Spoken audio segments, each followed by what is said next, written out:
नाज़रीन, खेलों की दुनिया से पाकिस्तान के लिए एक शानदार और काबिल फ़ख्र खबर है। पाकिस्तान के टॉप घुड़सवार उस्मान खान ने फ्रांस में होने वाले इंटरनेशनल 3 स्टार इवेंटिंग मुकाबले में शानदार कारकर्दगी दिखाते हुए एशियन गेम्स 2026 के लिए क्वालिफाई कर लिया। उस्मान खान ने अपने घोड़े ईडन ऑफ द वर्ल्ड के साथ 59 घुड़सवारों में से छठी पोजीशन हासिल की और इस इवेंट में नेशनल मुकाबलों की रैंकिंग में पाकिस्तान दूसरे नंबर पर रहा, जबकि मेजबान फ्रांस ने पहली पोजीशन हासिल की। भारत के राइडर आशीष 9वें नंबर पर रहे। इसी शानदार कामयाबी पर बात कर लेते हैं। हमारे साथ इस वक्त स्टूडियोज में घुड़सवार उस्मान खान साहब। उस्मान साहब, आपको खुशामदीद कहते हैं, गुड मॉर्निंग। सबसे पहले तो हमारी तरफ से टीम की जानिब से बहुत बहुत आपको मुबारकबाद कि फ्रांस में आपने बड़ी शानदार कामयाबी समेटी है। तो क्या जनाब आपके एहसासात थे इस कामयाबी के बाद? आप एक्सपेक्ट कर रहे थे कि आपकी जो तैयारी थी वो इस कदर थी या अनएक्सपेक्टेड थी ये कामयाबी? अनएक्सपेक्टेड तो नहीं थी। हमारी 2 प्रीवियस ओलंपिक क्वालिफिकेशन रह चुकी हैं और ये हमारी चौथी एशियन गेम्स क्वालिफिकेशन है। लेकिन इस लेवल पे compete करने के लिए आपको क्वालिफाई करना पड़ता है। उसके बाद फिर आप 3 स्टार पे आते हैं। फिर एक 59 राइडर्स हैं, कंपेटिटिव राइडर्स हैं, एशियन ब्लॉक के, यूरोपियन ब्लॉक के। तो फिर I think it was very competitive 3 days 5 days जो हम उधर थे। It was very good for us. अच्छा, ये घुड़सवारी एक बड़ा ही मुनफरिद और मुश्किल सा खेल है और सुनने में भी लगता है कि बहुत मुश्किल है। तो आपको इस खेल का शौक कैसे हुआ, कैसे आपने आगाज़ किया? सिंपल सी जी कहानी है। मैं फौजी का बेटा हूँ और हमारे कहते हैं वो लाहौर में कैवलरी ग्राउंड में आर्मी ट्रेनर्स हैं जो हमें 80s के अंदर जिन्होंने सिखाई थी बेसिक राइडिंग। उसके बाद हम चले गए, मैं चला गया उधर ऑस्ट्रेलिया में ट्रेनिंग में और फिर यूरोप में ज़्यादातर मैंने ट्रेनिंग हासिल की and that is how we qualified for the Olympics. ज़बरदस्त। उस्मान साहब, अब इंटरनेशनल मुकाबलों के हवाले से बात करें, इतने ज़्यादा कंपेटिटर्स होते हैं जिस तरह से आपने भी जिक्र किया। कोई ऐसा मुश्किल मरहला जो आप हमारे साथ शेयर करना चाहें या कोई ऐसा मोमेंट आपको लगा हो कि यार ये बहुत चैलेंजिंग है, इसको जो है ना बस किसी तरह से अगर कर लिया तो फिर जनाब आगे अपने रास्ते खुले, अपना रास्ता क्लियर?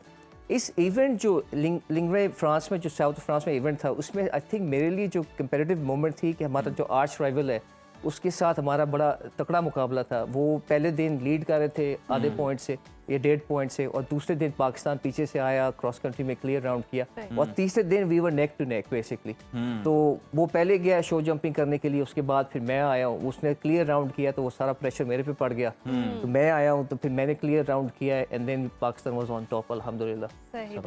अच्छा, पाकिस्तान का नाम जब फाइनल रैंकिंग में आया तब आपने क्या फील किया, क्या आपके जज्बात थे, क्या कैफियत थी उस वक्त कि पाकिस्तान का नाम जी फाइनल में आ गया? पाकिस्तान एशियन गेम्स में क्वालिफाई कर गया चौथी बार। I think it's a big moment for us. हमारे arch rival, we are very competitive, we don't have too much rivalry जिस तरह क्रिकेट की है, लेकिन it is always a great moment to ride for your country. और फिर जब पाकिस्तान इस लेवल पे आ जाए, इस लेवल पे, कंपेटिटिव लेवल पे, it's a great honour and privilege.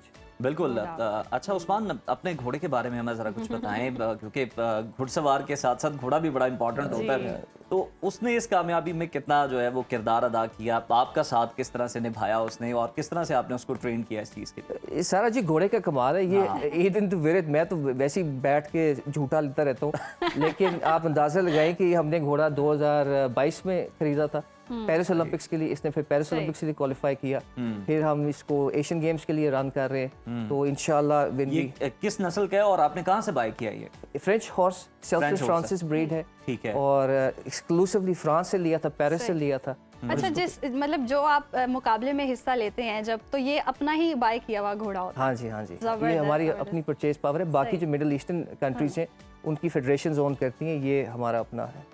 ज़बरदस्त ज़बरदस्त। अच्छा, अब ये जो एशियन गेम्स 2026 के लिए जो तैयारी है वो किस मरहले में दाखिल हो चुकी है? कितना चैलेंजिंग हो सकता है, कैसी तैयारी है और किन मराहिल में दाखिल हो चुकी है, और क्या क्या ट्रेनिंग्स करनी पड़ती हैं? ट्रेनिंग आपने 2-3 सवाल एक ही सवाल में पूछ लिए। आप आराम से एक-एक करके जवाब दे सकते हैं। मैं थोड़ा एहतियात नाल जवाब दूंगा इसका। एक तो ट्रेनिंग में तो हम हैं पहले से ही।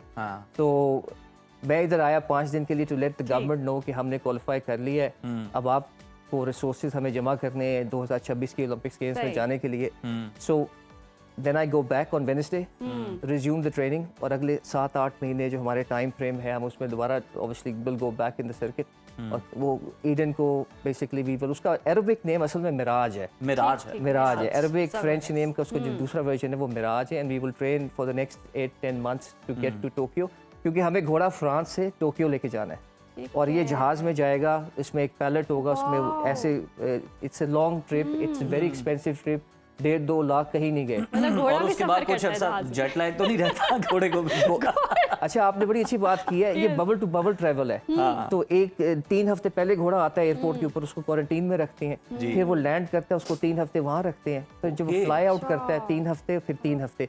तो जब आपको घोड़ा रिसीव होता है वापस फ्रांस में इवेंट के बाद, तकरीबन 2.5-3 महीने गुजर जाते हैं। अच्छा। तो वो आप तो उसको घोड़े का मौसम तो नहीं बदल जाता, वो कहते हैं ना कंट्री चेंज हुई है। हाँ जी, बिल्कुल मौसम, वहाँ का मौसम ह्यूमिडिटी होगी मेरे ख्याल में, I haven't check the weather, but सितंबर का मौसम और टोक्यो का मौसम is going to be different. अच्छा उस्मान साहब, यहाँ सवाल ये पैदा होता है कि जब घोड़ा क्वारंटीन में होता है तो फिर आपकी क्या मतलब तरतीब होती है, आपकी क्या रूटीन रहती है, किस तरह फिर किसी और घोड़े पे प्रैक्टिस करते हैं, क्या करते हैं ट्रेनिंग का? असल में वो लोग मुझे दे देंगे एक पास, ठीक वो है। मैं जाऊंगा क्वारंटीन में, I will ride the horse Mirage को क्वारंटीन के Okay, अंदर। okay. फिर जो हमारा ग्रूम है वो भी उसी को पास मिलेगा, we will go, but we are not allowed to move around too much. घोड़ा नहीं निकल सकता क्वारंटीन से बाहर उस टाइम फ्रेम के दौरान। यकीनन जैसे आपने बताया भी, और घोड़े की बड़ी खासियत है, इसके जो देखभाल है उसमें भी बड़ी एफर्ट लगती होगी, तो ये सारा कुछ आप खुद करते हैं?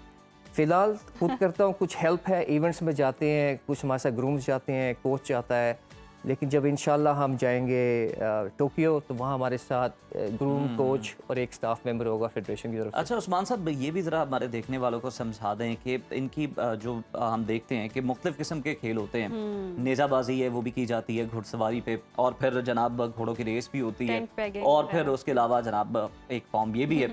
तो इन तीनों में किस तरह से डिफरेंट ट्रेनिंग होती है, किस चीज़ का ज़्यादा ख्याल रखना पड़ता है, किस तरह डिफ्रेंशिएट किया जाता है? असल में इवेंटिंग टेंट पेगिंग से बहुत मुख्तलिफ स्पोर्ट है। इसमें 3 कैटेगरीज हैं, ड्रेसाज है, क्रॉस कंट्री है, शो जंपिंग है, और फौज का तो शो जंपिंग से बहुत पुराना ताल्लुक है। सही। मोना डिपू है, हमारे ब्रीडिंग सिस्टम है इधर पूरा। लेकिन ये जो घोड़े हैं एक्सक्लूसिव तौर पे जो यूरोप से हमने खरीदे हैं, ये basically meant for this sport. Sport is like more than 150 years old और समथिंग लाइक दिस। उस पे हमारी जो ट्रेनिंग है वो 5 days के ऊपर चलती, 6 days के ऊपर, खासतौर पर मिराज की ट्रेनिंग जो है। शो जंपिंग स्कूलिंग करते हैं, फिर I basically do little bit of show jumping as well.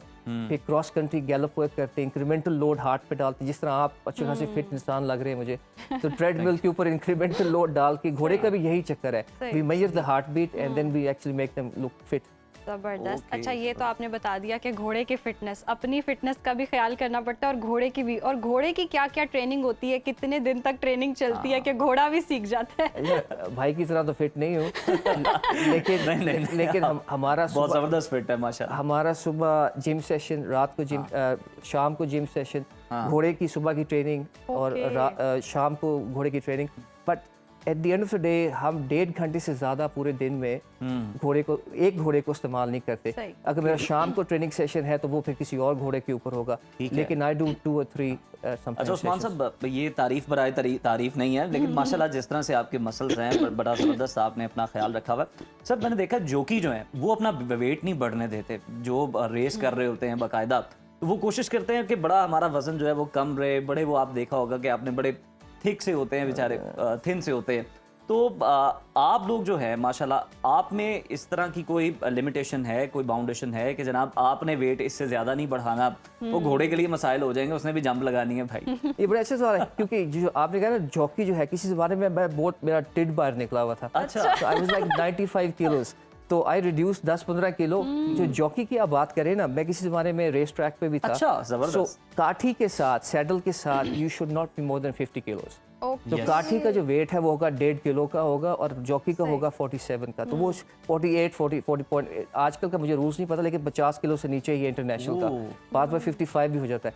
सो मेरा जो वेट है फिलहाल ये कहते हैं 82 है, बिरयानी हटा के, तो बट दैट इज गुड अब फॉर ये माय बात हो रही है तो आपकी हम डाइट भी पूछ लेते हाँ हैं कि जी। आपकी डाइट क्या, और घोड़ा क्या खाता है, क्या क्या खुराक है? अभी आप पाकिस्तान की डाइट पूछ रही है या वलायत की डाइट? दोनों ही डाइट्स बता दें ताकि अभी हम तो आपके चीट डेट जो जहाँ स्पॉट ऑन। अभी तो जी कढ़ाइयाँ चल रही हैं, बिरयानियाँ चल रही हैं, लेकिन जो उधर आप फुल मोशन में होते हैं, तो आई थिंक 1 croissant, 1 coffee सुबह, और देन 1 meal a day। सो वो डाइट जो है वो फ्रेंच जो लोग हैं वो बड़ा हल्का खाना खाते हैं, उनकी छोटी small diet small food intakes होते हैं। तो हमारा भी ये घोड़े की डाइट अलग है, लेकिन this is how I keep my self fit. सही, ज़बरदस्त। तो लास्टली अब पाकिस्तान में इस खेल के फ़रोग के लिए आप क्या कहना चाहेंगे, क्या ख्यालात हैं, क्या इकदाम होने चाहिए कि इस खेल को भी फ़रोग मिले? पाकिस्तान में जो ड्रेसाज है अननोइंगली तौर पे एग्जिस्ट करती है हमारी एग्जिस्टेंस से, जिस दिन से पाकिस्तान बना था।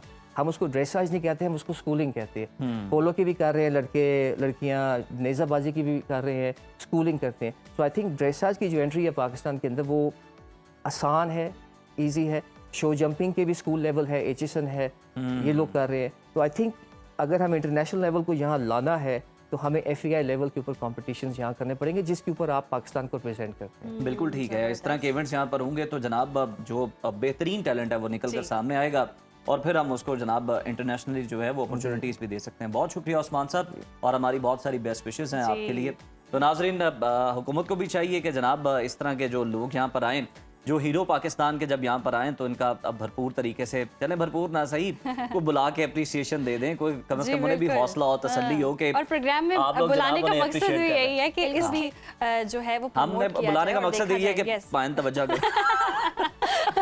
हौसला बढ़ाना बहुत ज़रूरी है अप्रिसिएशन के साथ साथ, और है। यकीनन इस गेम की तरफ भी तवज्जो देने की ज़रूरत है। और जब इस तरह के मुश्किल टेक्निकल गेम है, हीरोज़ हमारा नाम रोशन करके आ रहे हैं, और आगे जो 2026 में भी अब जी गेम होने जा रही है, तैयारी शुरू हो चुकी है।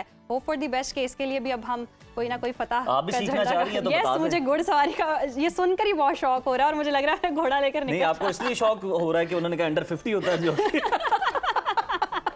यस, वैसे हो सकता है, वैसे ये चीज़ है। मुझे घुड़सवारी का शौक है, पहले वो मेयार पे पूरा उतर जब रही मैं कोई ऐसा इंसान सामने देख लूं जिसने घुड़सवारी और जीत के भी आया हो तो वाह वाह वाह, जबरदस्त हो जाता है। तो जनाब ब्रेक लेते हैं, कहीं मत जाइए, stay with us. Stay with us.